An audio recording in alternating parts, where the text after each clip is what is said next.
Hi, it's the 8th round of the US Chess Championship. And before we go on to the game, the standings before the round. Shankland and Caruana leading with 5 points, followed by Wesley So on 4.5. At this point, it's clear that the winner is most likely coming from the group of these three, because there's already a 1 point gap to a group of players on 3.5 below the top three. As fate would have it, So and Caruana met in this round. Wesley So had the white pieces. He played e4 and we saw a Petrov, and it was quite an eventful draw where it was clear from like very early on move 8-10 that not much was going to happen, and Caruana had a very solid Petrov and a draw was agreed, although they did play a lot of moves, but they were no, the evaluation never got much away from the game. Okay, so Shankland had the chance then to take the lead by beating Nakamura, who so far has been having a horrible tournament, losing one game and drawing the rest. And Nakamura, with the white pieces, opened with b3. Now he's played this from time to time in classical chess, but this is what he plays very often in online chess, in 3-minute games and bullet games, and does quite well with it. And I have a sneaky feeling that he wanted to avoid any preparation. Shankland likes to prepare his openings, so b3. Avoiding preparation, more or less. e5, a principal choice by black. Bishop to b2, knight c6. I once had a game against Simon Williams where he played e4.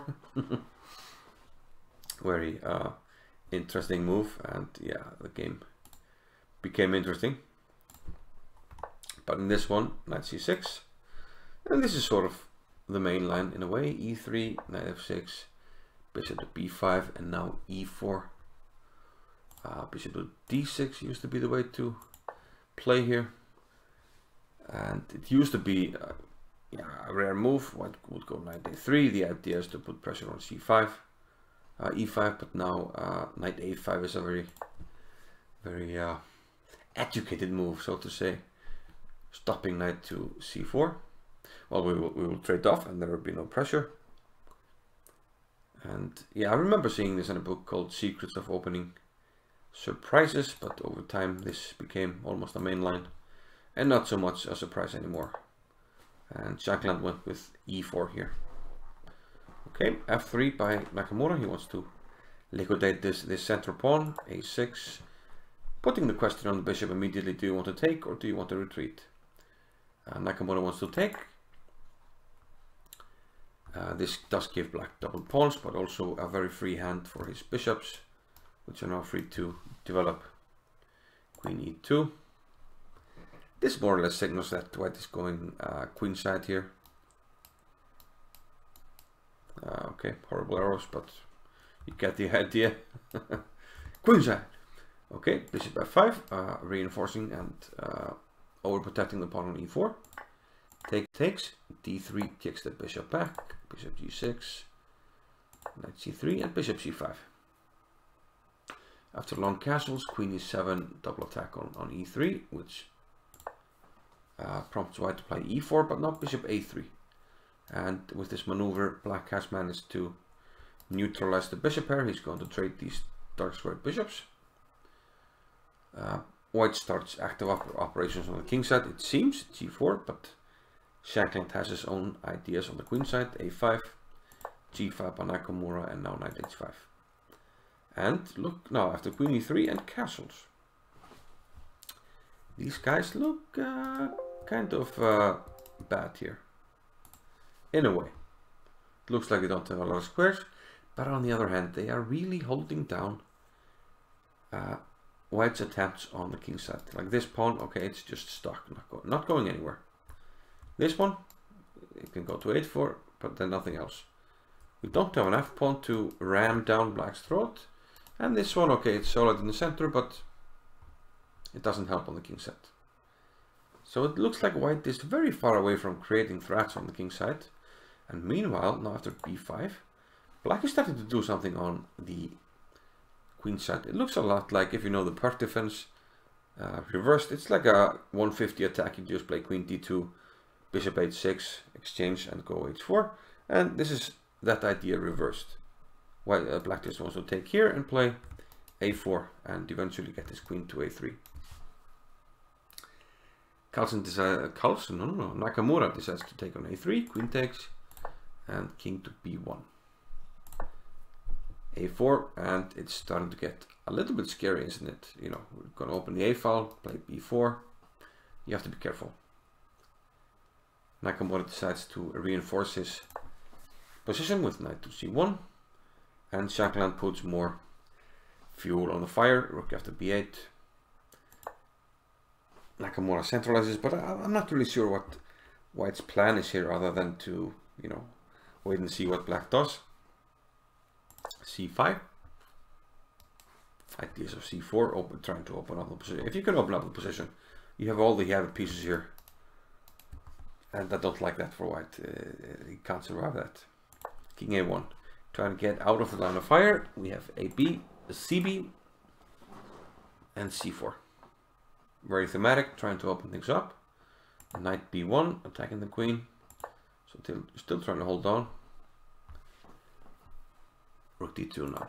Okay, trying to reinforce the second rank. Okay, it was already covered, but you want to take with a knight on b3. So rook d2. And now f5. Yes, look about okay. Here also f6 was interesting. The computer choice gives us the option of you know, introducing the bishop on this diagonal. If White takes, we can introduce the knight into the game. But f5 is probably okay. After e takes f5, bishop takes f5. b4 was played by Nakamura. Still, this looks very difficult for White.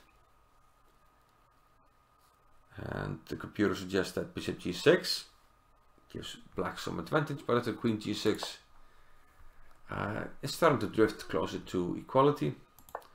Rook f1, c6 by black. The knight comes back into the game. No more pressure really for the knight to neutralize. And rook e8. Here, yes, sort of might be the last chance for Shankland to do anything. The computer suggests that queen takes g5 is okay here. And after rook g2, okay, even though this is under attack, note that the rook was, of course, attacked on d2. That's why we moved it to g2. And now queen f6, and we introduce another attack, which enables us to free this bishop. And this should secure black an extra pawn and I think very good winning chances. Instead, Shankland took on f3, d3. And now, after takes, rook f8 first and queen to d1. We have some trades. And although black is winning a pawn here, queen takes d5. Rook d6 is already you know, threatening to win the pawn back. And black has to play really accurately here. It was mentioned during the broadcast, and it's a computer line, you know, to play rook f6 and then bring your king out, but you know which human is going to do this. Okay, now that you know, we show you this, okay, maybe the king is quite safe, you know, it's in front of the pawns, and actually these guys provide a lot of shelter, but I think this is very, very hard for a human to find. So the computer claims that this is the way for an edge, but Shankland played queen f4, and now the game actually got reduced to a very drawish position after rook takes c6. Shankland took on b4, and now queen check followed by queen to b5 actually covers rook f1 check, and black doesn't have anything anymore. Queen f4 and queen c5, and here with equal material, Nakamura offered the draw, which Shankland accepted. So a little disappointing for Shankland. I mean, getting a chance like this to be in contention and to win the US Championship with the big three, you know, playing and competing, you know, So, Caruana, Nakamura. This might be a game that he will look back on and regret. So yeah, this is the final position. Note that Queen C1 is not made because of Knight B1. And with equal pawns, this is yeah, not much to play for. So yeah, this means that we still have Caruana and Shankland leading, and So trailing with half a point behind. It's very late here. I'm almost falling asleep, and yeah, this is the only game I'll cover from the 8th round, and I'll try to finish the tournament over the weekend, even though I am playing a tournament myself. But I will find a way. I'll be there, and I'll see you there. Bye bye.